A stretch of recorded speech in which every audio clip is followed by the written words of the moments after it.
Bonjour à tous, je suis Catherine Perret, art thérapeute et je vous parle de mes samedis bien-être. Cette année, ils auront tous le thème un petit peu proche de la violence puisque c'est un sujet qui est vraiment dominant et que j'ai vraiment envie qu'on arrête cette violence partout. Voilà, donc je vous ai proposé 4 ateliers de groupe en 3 heures et je vais vous expliquer en quoi consistent les samedis bien-être.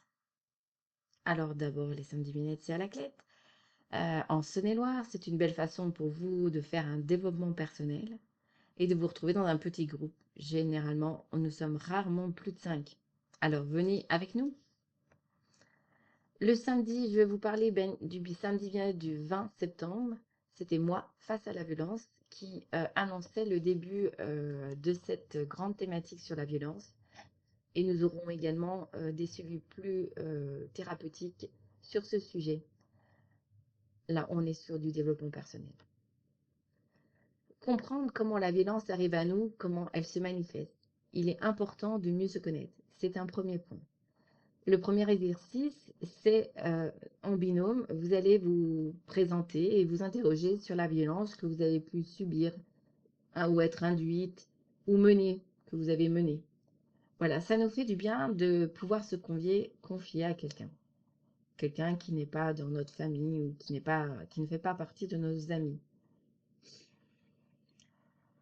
Le deuxième exercice, ça va être de parler de l'autre. C'est parler un petit peu de soi, mais vous allez faire une restitution brève de ce que la personne vous a confié, sans mettre de détails. Ça, c'est interdit. C'est vraiment, voilà, on fait sommairement une restitution de ce que la personne vous a confié.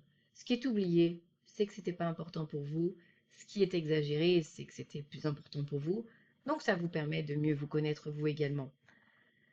Ici, bien entendu, on va parler de choses difficiles, la violence, mais c'est important de pouvoir le dire et c'est parfois plus facile de dire ce que l'autre a vécu comme violence que soi-même. C'est pour ça que cet exercice est intéressant. Mais nous allons continuer avec un autre exercice qui se présentait autrement. Se présenter avec "et si vous étiez un". Ceci vous permet de changer vos positions et vos rapports à l'autre.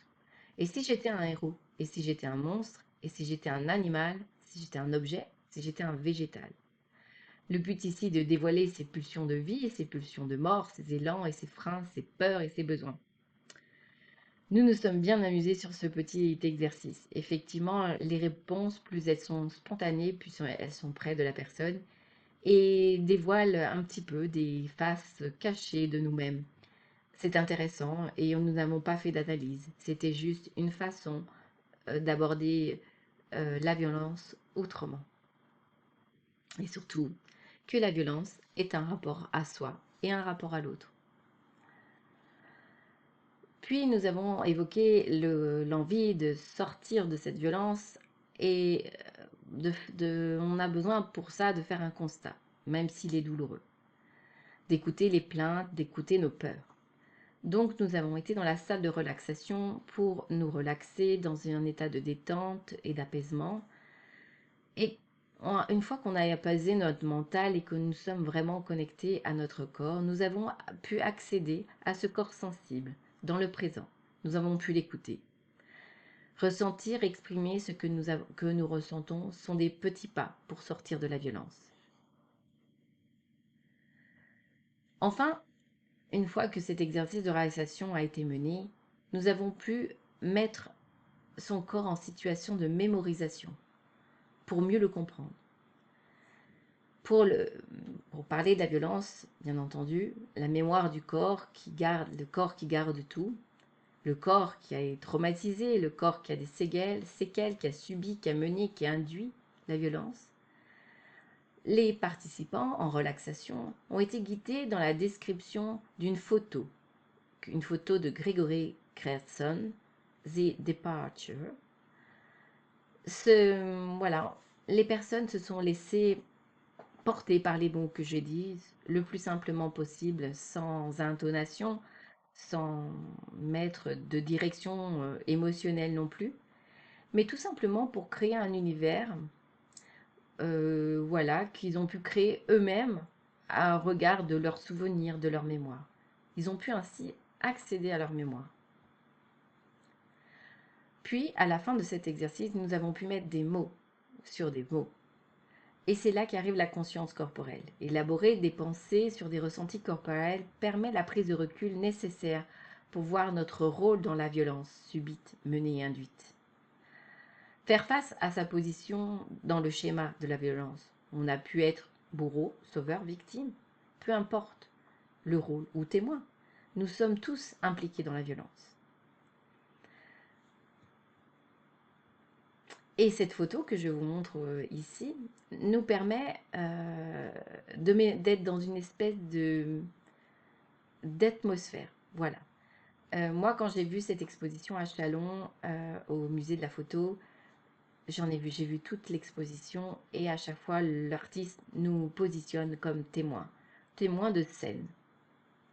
Voilà, on est témoin d'une scène et on ne sait pas ce que c'est, il n'y a pas d'explication. Et là, on peut se mettre, nous aussi, en position de témoin de notre propre scène, de notre propre scène, de ce qu'on a pu vivre au regard de la violence. Donc j'ai demandé aux personnes qui étaient présentes de réaliser un dessin en noir et blanc avec des contrastes, laissant le spectateur comme témoin de la violence, celui qui va regarder le dessin, et amenant aussi des essais d'action possibles pour s'en sortir. Les résultats ont été variés. Parler de son dessin en fin de réalisation permet de faire un constat, notamment ici de la violence, et de faire des essais de résolution.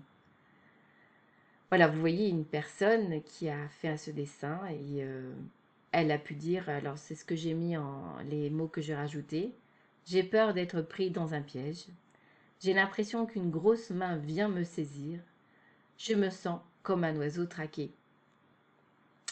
Montrer son dessin au groupe pour expliquer le cheminement de sa pensée, laisser vivre en suspens l'émotion que son œuvre dégage, cette mise en mouvement permet le changement.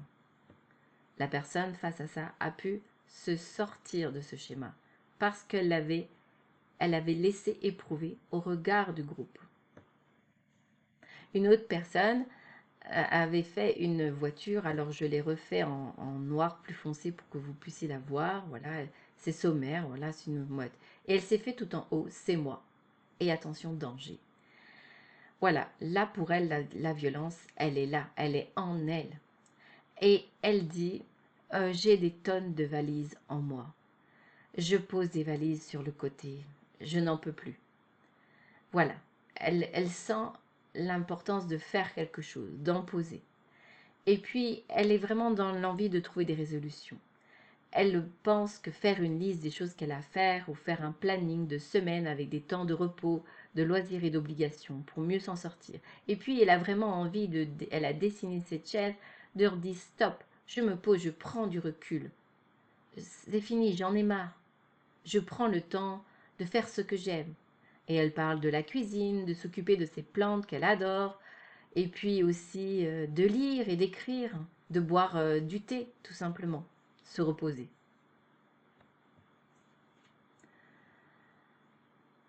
Voilà, nous avons fini notre petit dessin et puis nous avons fait encore un exercice qui est le caillou dans la chaussure. C'est l'en besoin d'entrevoir de la résolution de la violence pour soi. Et ça passe également par le partage avec les autres. Donc le caillou dans la chaussure, c'est chacun exprime simplement ce qui fait mal. Le groupe sélectionne un caillou qui parle à tout le monde, à tout le groupe. Chacun est amené à divulguer sa propre expérience du sujet. Aucun conseil n'est demandé, aucune résolution n'est attendue. C'est juste un partage. Et après, qu'est-ce qu'il advient? En fait, on s'aperçoit que les choses ne se fichent pas, qu'il y a une évolution qui est vraiment possible. Et c'est ça qui est important. C'est ça la résolution. La violence, elle peut être là, mais la paix peut être là aussi. C'est possible. Voilà, et nous avons fini nos samedis bien-être dans le but de se revoir le mois prochain, puisque c'est un samedi par mois. Donc les buts de ces rencontres, c'est vraiment d'être dans un bien-être, hein, de progresser, d'être dans un développement personnel. Donc n'oubliez pas de vous abonner à ma chaîne, mais également de venir au samedi bien-être. Voilà, merci. Je suis Catherine Perret, art thérapeute sur la CLED. Vous pouvez venir à mes consultations, m'appeler également ou me joindre sur les réseaux sociaux. Au revoir.